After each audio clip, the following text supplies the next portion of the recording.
همین قماربازا هم جنگ فکری دارن. چخیل بلیت ارزان میکنن. به طور مثال اگر 5000 بگه بلیت مردم نمیخرن، ارزانش میکنه، بلیت زیاد میکنه. مثلا 10000 بلیت نیو 50000 دونش میکنه، لیکن ارزانش میکنه 200 روبل 100 روبل همین خیلیش میکنه.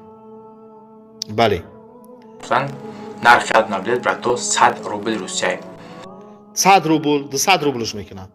انا تو اینکه مردم ببینه که بگه 200 روبل چیه میخره، 200 روبل بده.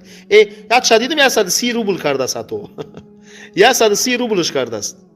20 تومان میشوه، چند تومان میشوه.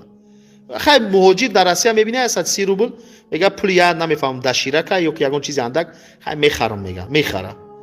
یکی از راهی غذای فکریه که قماربازا میبرند.